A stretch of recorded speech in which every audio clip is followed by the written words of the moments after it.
नमस्ते, मेरा नाम रिमझिम जेठानी है और देखिए जो डिजी यात्रा ऐप है वो सवालों के घेरे में आ गई है। एयरपोर्ट पर आपने भी देखा होगा कि कैसे पूरा का पूरा काउंटर होता है डिजी यात्रा ऐप का। उसके लिए आपको अपनी पर्सनल डिटेल्स उस ऐप में शेयर करनी पड़ती है और देखिए कहीं ना कहीं अब सवाल उठ रहे हैं कि कैसे करोड़ों लोगों की निजी कंपनियों का शिकार हो गई हैं। आपको यही जानना है। देखिए वही वो तस्वीर है कि कैसे अगर आप एयरपोर्ट पे जाते हैं तो आपने देखा होगा एक पूरा का पूरा डिफरेंट काउंटर होता है जिसका नाम होता है डिजी यात्रा। यानी सिर्फ अपना फेस दिखाइए, जो इतनी लंबी लंबी लाइनें लगी होती है आपको उसमें नहीं घुसना होता, अपना फेस दिखाइए और अंदर जाइए। लेकिन जो ये है वो सरकारी एजेंसी से रिलेटेड नहीं है, ये कंपनी, ये है प्राइवेट यानी निजी संस्था डिजी यात्रा फाउंडेशन। और कहीं ना कहीं सवाल उठे हैं कि जो हमारा पर्सनल डेटा इन लोगों के पास है उससे खतरा हो सकता है, हमें कहीं ना कहीं वो थर्ड पार्टी के जरिए भी इस्तेमाल किया जा सकता है। देखिए आपने देखा होगा कि कैसे आपको बताया जाता है कि डिजी यात्रा ऐप से आप अपना पूरा का पूरा उसमें डिटेल्स डालिए और एयरपोर्ट पर जाइए, अपना फेस स्कैन कीजिए और अंदर जाइए।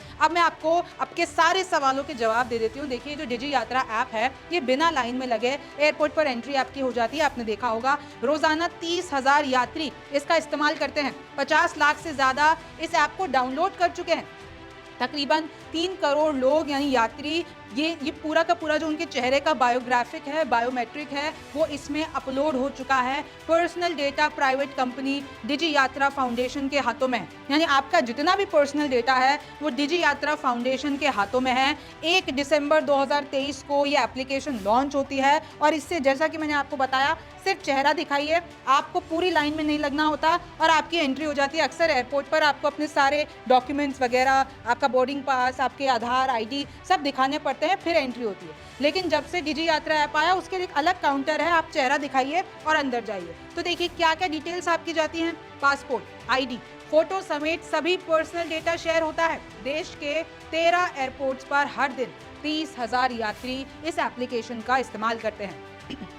इस ऐप का दावा है कि जो थर्ड पार्टी है उनसे हम डेटा शेयर नहीं करते, लेकिन है तो ये एक प्राइवेट कंपनी ना, है तो एक निजी कंपनी ना। इंटरनेट फ्रीडम फाउंडेशन की दिशा वर्मा का बयान आया है। उन्होंने ये कहा है कि देखिए निजी कंपनी अपने फायदे, अपने प्रॉफिट के लिए इस पर्सनल डेटा का इस्तेमाल कर सकती है, थर्ड पार्टी को दे सकती है, शेयर कर सकती है और तो और सर्विलांस के लिए भी इसका इस्तेमाल किया जा सकता है। और ये पर्सनल डेटा आप सबका है, निजी हित सर्वोपरि। आपको पता है कि कहीं ना कहीं सरकारी एजेंसी पे आप एक बार के लिए भरोसा कर भी लीजिए, लेकिन प्राइवेट कंपनीज पे ज्यादा भरोसा नहीं हो पाता है। लेकिन अब ये जो डिजी यात्रा है वो 16 नए एयरपोर्ट पर और जुड़ने जा रही है। डिजी यात्रा को आरटीआई के दायरे से भी बाहर रख दिया गया।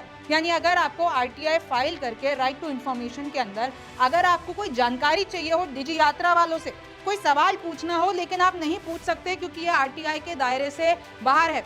टेक प्रोवाइडर डेटा इवॉल्व, जो ये इनके जो साथ की कंपनी है जिनसे ये टेक प्रोवाइड यानी जो टेक्नीशियन से रिलेटेड काम होते हैं, उनके तार ईडी मामले से जुड़ गए हैं। एक और रिपोर्ट में सामने आया है।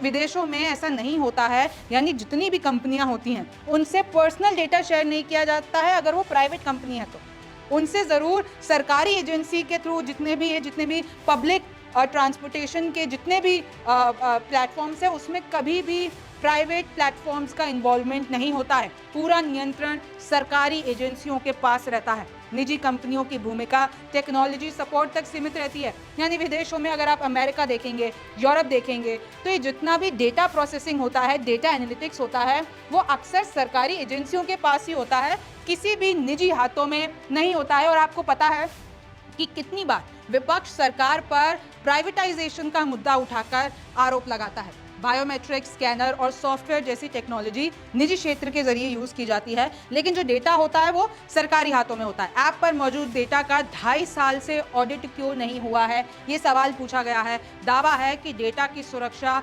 सरकारी एजेंसी सर्टेन करती है, लेकिन इस पे भी दिसंबर 2023 में इसको आरटीआई से बाहर कर दिया गया। देखिए ये है वो उसकी वेबसाइट अगर आपको जाके और जानकारी लेनी हो, और ये है ऐप कि आपका कैसे पूरा आप जो अपनी फोटो आईडी अपलोड करते हैं, जो पासपोर्ट अपलोड करते हैं, उसके बाद अपने आप ही आपके पूरे फ़ोन को, आपके पूरे जो है चेहरे को स्कैन करके वो आपकी पूरी पर्सनल डिटेल्स एप्लीकेशन में डाल देती है। इसलिए आसानी से आप एयरपोर्ट के अंदर पूरी की पूरी एंट्री कर सकते हैं। अब कुछ आंकड़े बता देती हूँ कि आंकड़ा देख लीजिए। सबसे ज़्यादा डिजी यात्रा को इस्तेमाल करने में दिल्ली देखिए टॉप पर है, बेंगलुरु दूसरे नंबर पर, कोलकाता, ये लाखों में फिगर्स हैं।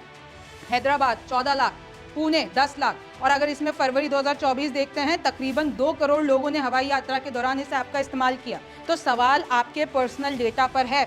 2024 अगस्त की बात करें तो तकरीबन 3 करोड़ लोगों ने इसका इस्तेमाल किया। और देखिए इस तरीके से आपने उसका पास देखा होगा कि कैसे डिजी यात्रा पूरा का पूरा और हर जगह इसको प्रमोट भी किया जाता है। इनफैक्ट सरकार भी कहीं ना कहीं जो है आप देखेंगे हर एयरपोर्ट पर, क्योंकि अब तो प्राइवेटाइजेशन हो ही चुका है, तो आप देखेंगे कि कैसे इस तरीके से इस्तेमाल किया जाता है। लेकिन अब बहुत बड़े सवाल उठ गए हैं आपके डेटा पर कि क्या आपका डेटा इस निजी कंपनी के सही हाथों में है, क्या इसका कहीं और तो इस्तेमाल नहीं हो जाएगा। मुझे कमेंट सेक्शन में बताइए आपका क्या कहना है। आप न्यूज़ 24 देखते रहिए। मैं हूं रिमझिम जेठानी, आपसे फिर मुलाकात होगी। नमस्कार, मैं हूं मानक गुप्ता। अगर आपको हमारा ये वीडियो पसंद आया हो तो इसे लाइक और शेयर जरूर करें, और हां, हमें सब्सक्राइब और फॉलो करना ना भूलें ताकि आप देश और दुनिया की कोई खबर मिस ना करें। तो जुड़े रहिए हमारे साथ और देखते रहिए न्यूज़